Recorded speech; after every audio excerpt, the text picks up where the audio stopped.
At 2:17 in the morning, Tokyo looks like a city that wants you dead. The guardrail is 3 feet from your door. The mountain is black. The road is wet. Your rear tires are already half gone. And somewhere behind you, another Sylvia is coming in too fast.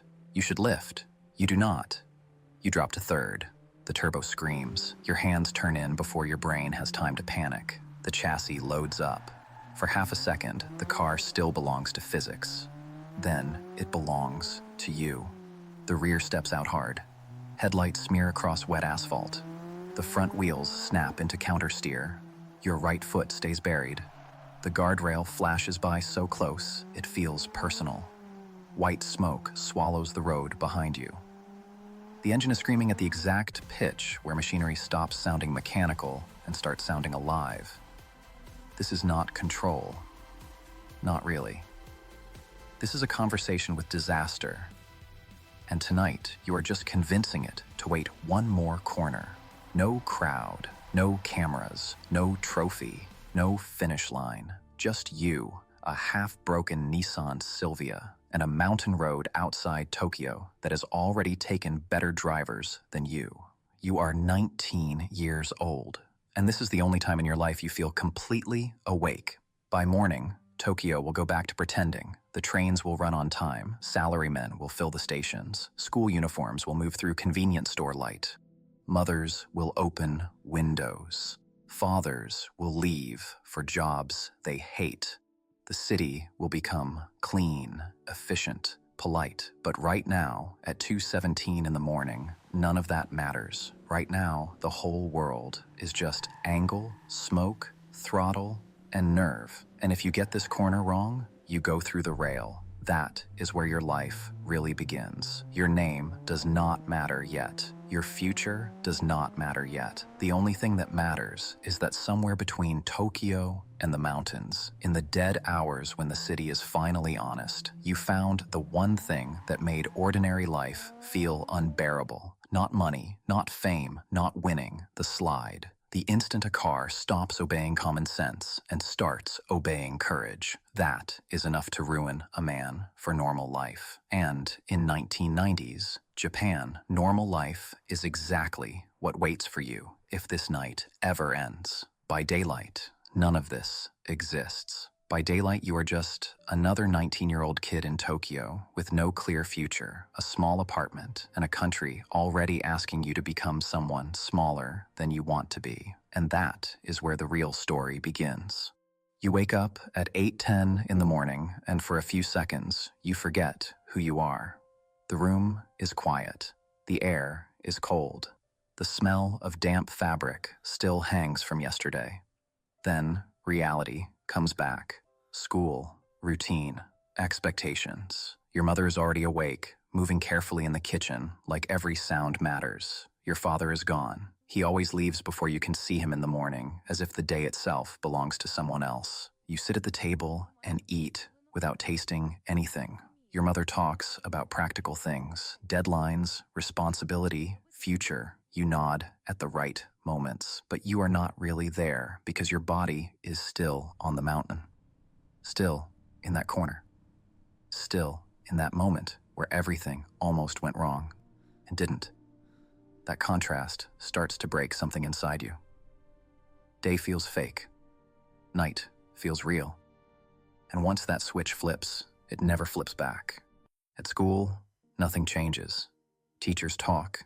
Students listen. Time passes, but now you see everything differently. You look at your classmates and wonder which one of them will become your father, which one will disappear into routine so quietly that nobody notices it happening. You wonder if that's already happening to you. That thought stays with you all day, and then night comes again. You don't tell anyone where you go, you just leave. The train rides get longer, the walks get quieter, the roads get darker, and eventually you find your way back to the same mountain, the same corner, the same sound. At first, you don't belong there. You stand too far away. You speak too little. You watch too much. But nobody tells you to leave because everyone here started the same way. You begin to recognize faces, not names. Nobody cares about names here. Just drivers. Just cars. Just presence. There's a man everyone seems to notice, even when he's doing nothing. Older. Quiet. Always leaning against his car, like he has nowhere else to be. Black Sylvia. Clean, but not perfect. Used, but respected. You watch him drive once. Only once. And that's enough, because what he does is not aggressive, not loud, not desperate. It's precise, controlled.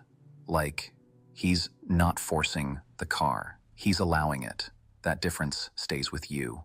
Weeks pass, then months. Eventually, you stop watching, and you start trying. The first time you attempt a drift, you fail instantly. Too much throttle. Too late on steering. The car snaps back violently. You spin. The world rotates too fast. Then, silence. Your heart is pounding. Your hands are shaking. And for a second, you think about quitting. Then you hear laughter. Not cruel. Not mocking. Just familiar. Because everyone here has been exactly where you are. So you try again, and again, and again. You learn slowly, painfully. Every mistake teaches something. Every spin costs something. You start to understand the car, not intellectually, physically, through your hands, through your feet, through the way your body reacts before your mind catches up. One night, the same older driver walks past you, stops, looks at your car, then at you. You're fighting it, he says. You don't answer.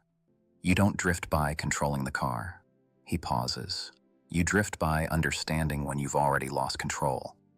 Then he walks away.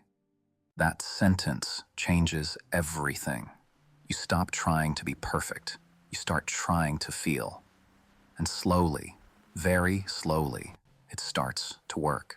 The rear steps out. You catch it. For half a second, you hold it. Then you lose it again.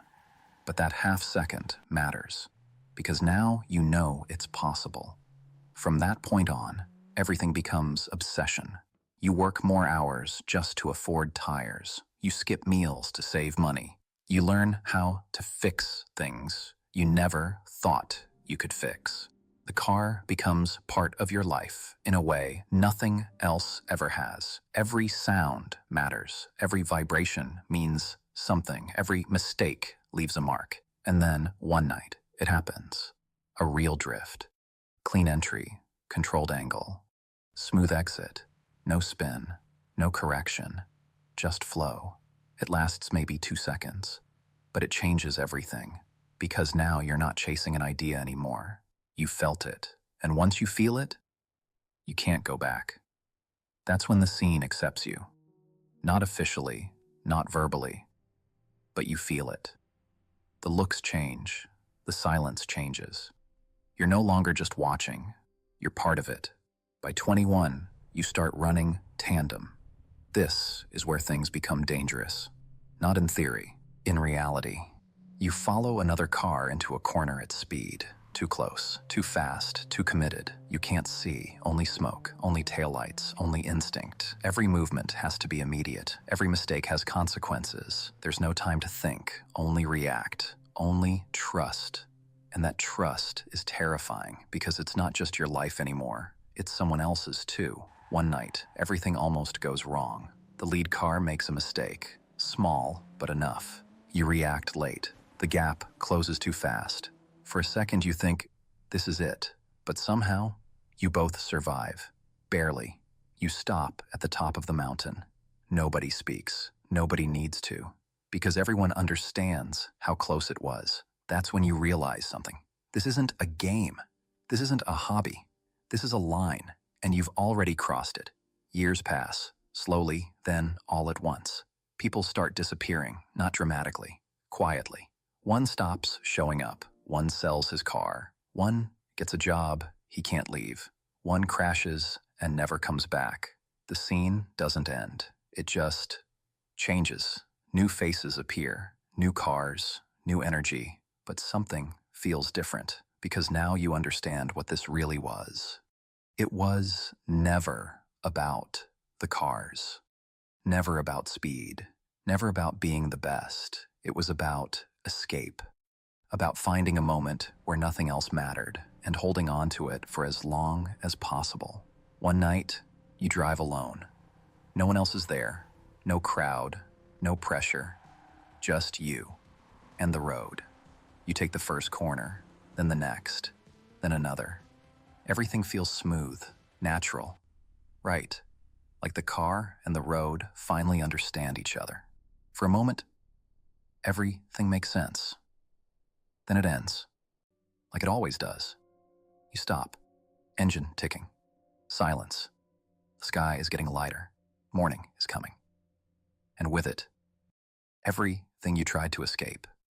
You sit there and realize something. You were never trying to win. You were never trying to be someone. You were just trying to feel something real. And for a while, in the middle of the night, on a mountain road outside Tokyo, you did. And maybe that's all it was ever supposed to be. Not a future, not a career, just a moment, a car sideways in the dark, a life that almost meant something. And for a little while, that was enough.